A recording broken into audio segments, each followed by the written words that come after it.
বিদ্রোহের মুখে দেশ ছাড়তে বাধ্য হওয়ার পর কেমন আছেন সিরিয়ার সাবেক প্রেসিডেন্ট বাশার আল আসাদ? রাশিয়া থাকা এই স্বৈরশাসক তার বিপুল সম্পদ কি ভোগ করতে পারছেন? এমন নানা প্রশ্নের মধ্যেই এবার সামনে এসেছে তার সংসার ভাঙার খবর। তুর্কি ও সৌদি আরবের সংবাদ মাধ্যমের প্রতিবেদনে বলা হয়েছে, বাশার আল আসাদের সঙ্গে বৈবাহিক সম্পর্ক ছিন্ন করতে আবেদন করেছেন আসমা আল আসাদ।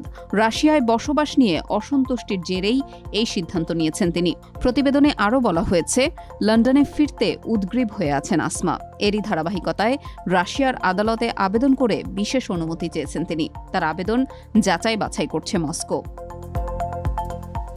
বিবিসির প্রতিবেদন অনুসারে সিরিয়া ও যুক্তরাজ্যের যৌথ নাগরিক আসমা। তিনি বড় হয়েছেন লন্ডনে সিরিয়ান মা বাবার কাছে। তবে 2000 সালে সিরিয়ায় ফেরেন তিনি এবং ওই বছরই মাত্র 25 বছর বয়সে বিয়ে করেন আসাদকে।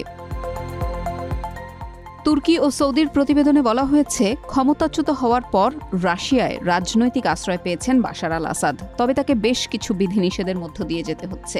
আসাদকে কোনো ধরনের রাজনৈতিক কর্মকাণ্ডে যুক্ত হওয়ার অনুমতি দেওয়া হয়নি। শুধু তাই নয়, তার সম্পদ ও অর্থও জব্দ করেছে মস্কো। এর মধ্যে রয়েছে 270 কেজি স্বর্ণ, $200 কোটি ও 18টি অ্যাপার্টমেন্ট। প্রতিবেদন অনুসারে বাশারের ভাই মাহের আল আসাদ রাজনৈতিক আশ্রয় পেতে যে আবেদন করেছেন তাও এখনও গ্রহণ করেনি মস্কো। তাদেরকে গৃহবন্দী অবস্থায় রাখা হয়েছে রাশিয়ায়। আসাদের পরিবার নিয়ে এইসব তথ্য নাকচ করেছে রাশিয়া। ক্রেমলিনের মুখপাত্র দিমিত্রি পেসকভ এও দাবি করেছেন যে আসাদ বন্দী দশায় নেই এবং তার সম্পত্তিও জব্দ করা হয়নি। সংবাদ সম্মেলনে এক প্রশ্নের জবাবে পেসকভ বলেন, ওই প্রতিবেদনগুলোর কোনো সত্যতা নেই। চলতি ডিসেম্বরের শুরুতে আসাদকে ক্ষমতাচ্যুত করে বিরোধী গোষ্ঠী হায়াত তাহরির আল শাম বা HTS।